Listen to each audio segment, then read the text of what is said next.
Welcome to the Rubell Museum, D.C.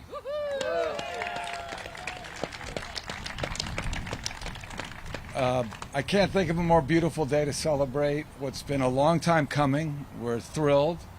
My parents, Muriel and Don Rubell, surrounded by my sister, family, relatives I didn't know I had.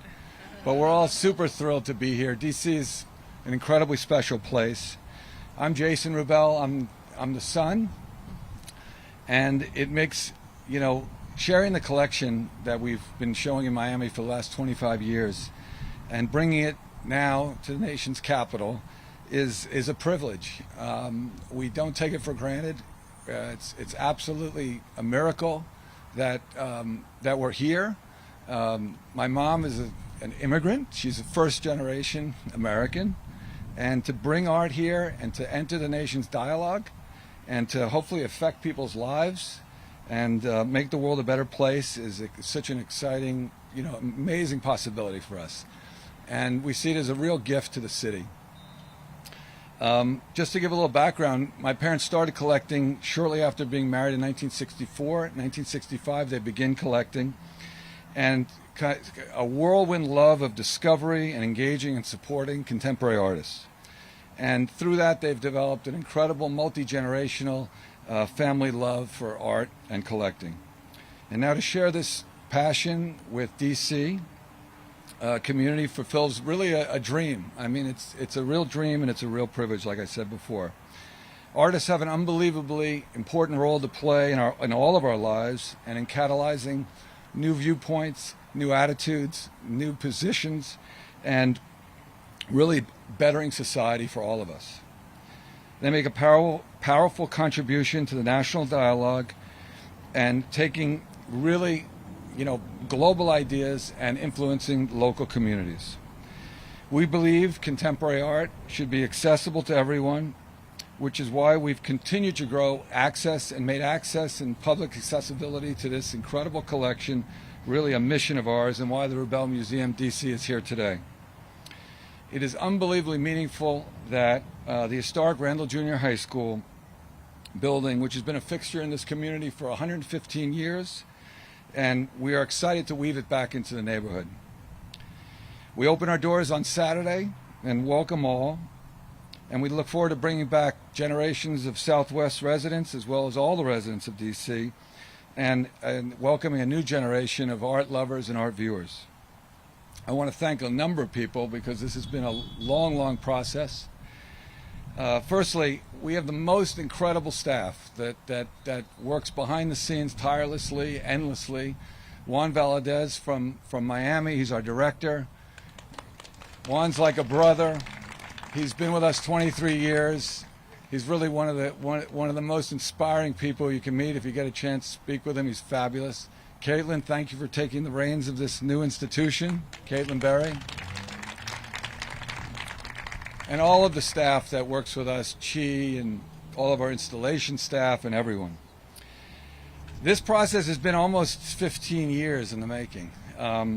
We have lots of people to thank. Hopefully we can thank most of them.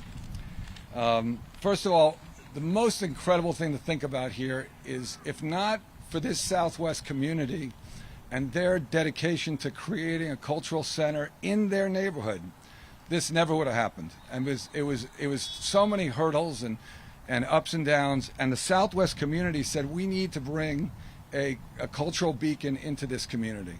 So we thank them immensely for their vision and determination. The ANC Community Board, Andy Litsky, he's been with this project in this neighborhood since day one. I can't thank him enough. Councilman Allen was incredibly supportive. I want to thank the Lowe team. They were unbelievable in stepping in. Mike Lowe, Mark Rivers, and their whole team. This was a very complicated project, and they really stuck it out and came through. And by the way, a beautiful new apartment building, which will be, I think, a fabulous place to live, and to live so close to a museum is, I think, one of the great privileges. Hani Hassan from Beyer Blinder Bell did a beautiful job in the renovation of this beautiful building. Marilyn Melkonian from Telesis. Marilyn, this never would have happened without Marilyn. Marilyn, early on basically came to us and said, this is an amazing opportunity for us to join and make a big change here. And Marilyn's this incredible heart, love, vision, determination really stuck with it and made it all happen, along with Bert Mason. And then I want to also thank Deputy Mayor's Office, John Falsicchio from the Office of Planning and Urban Development. Great vision to bring all this to Washington, D.C. and the Southwest. And then, of course, I want to thank our mayor, Muriel Bowser, and welcome her to the podium. So thank you all. Well, thank you. Thank you. Thanks for that. Yeah. Well, let's give Jason a big round of applause. And, of course, Mira and Don Rubell.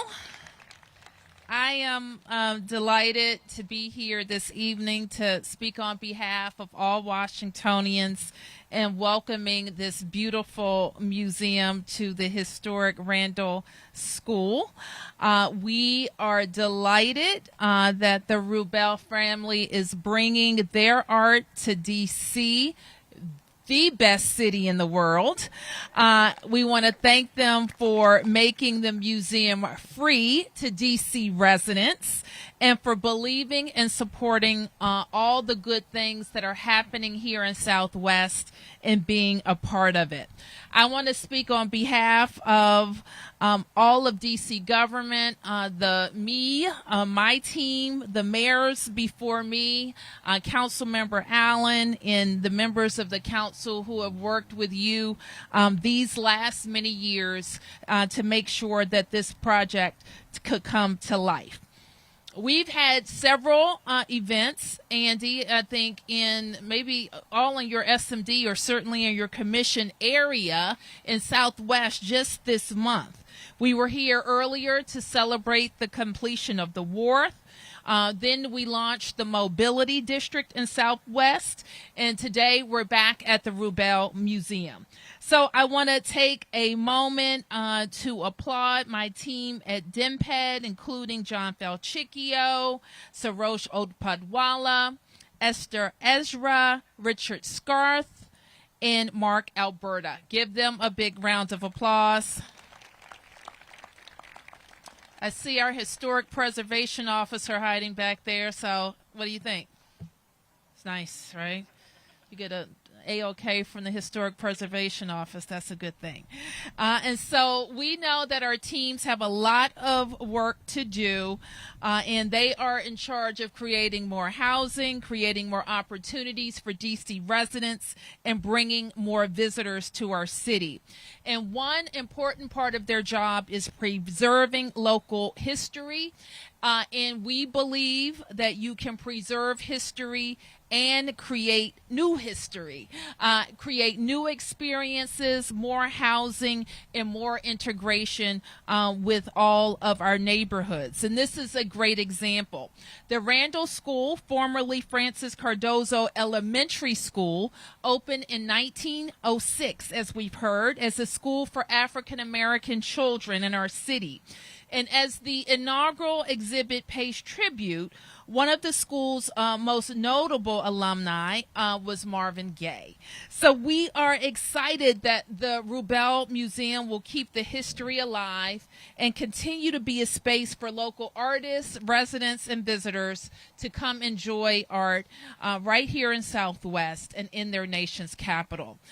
We are, as has been mentioned, excited always to add more housing to Washington, D.C. As part of this development, and we will bring nearly 500 new homes to Southwest, including 98 below market rate units. So this is what we want for all of our neighborhoods: good housing, fantastic cultural experiences, and more connections to all of the great things going on in Washington, D.C. So I want to thank you on behalf of all of us, and welcome to the new museum. Thank you. Thank you. Thank you. You guys. Thank you. Are you doing that, MC? Am I inviting the next? Okay. So Marilyn Melkonian. Melkonian, is that right? Come on up, Marilyn. Thank you. You're welcome. Good to see you. Thank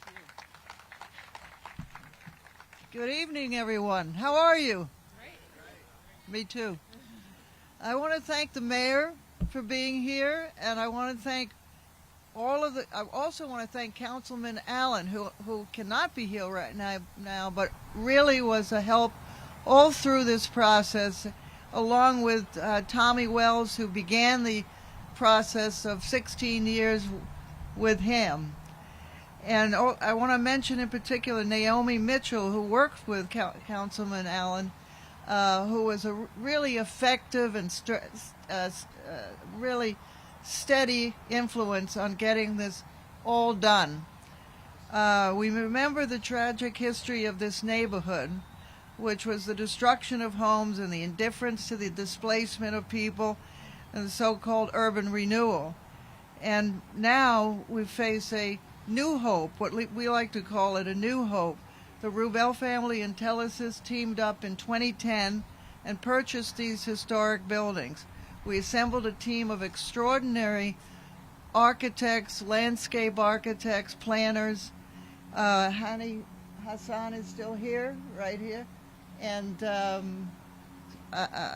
you'll get to meet them over the course of this evening. A credible and authentic plan was created, most importantly with the tireless work of the ANC 6D and the citizens of this community. With the support of the citizens, the plans were presented to elected officials and representatives, government agencies, and others to begin the extensive process of approvals. In 2019, a great partner, Lowe Enterprises, with their remarkable people and the leadership of Mark Rivers, was handed the development and financing reins. I have been privileged to work with the best partners of all, the Rubell family, Mira, Don, Jason, and Jennifer. A great philosopher once said, "Ignorance and bungling with love are better than wisdom and skill without." I love them. The same naturalist and philosopher wrote, "In wildness is the preservation of the world, capturing the power and wonders of nature." The same naturalist and philosopher wrote, "The corollary, which created by humanity throughout time, is art. Always remembering that it is the things of the spirit that in the end prevail." So I'm very happy to be here today. I have one thing to add. Uh-oh. I just have one thing to add. What I want to add is how we first met. Okay. So Marilyn and I are a product of public education. We both are graduates of Brooklyn College, and actually we didn't know each other we didn't know each other well at Brooklyn College, and we graduated both 1963. 5? Oh, you're 1 year younger than me? I could be, yeah. Oh, God. I thought we graduated at the same time. Anyway, it's close enough. So we actually met in Washington, actually at a Corcoran Directors Dinner, right, when Julian Schnabel did his show here at the Corcoran. Right. And we continued talking to each other. And one day she called me and said, "By the way, the Corcoran, it's not going to go through." And you said, "This community wants a cultural institution, and your museum should be it." True. And I said, does Washington need another museum? It's got the greatest museums on earth. Why does it need another museum? She said, "Oh, no.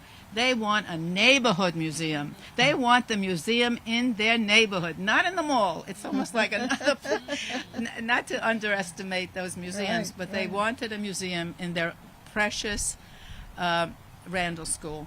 So True. You called me. So two dames from Brooklyn. This was the beginning of a wonderful friendship. Public college.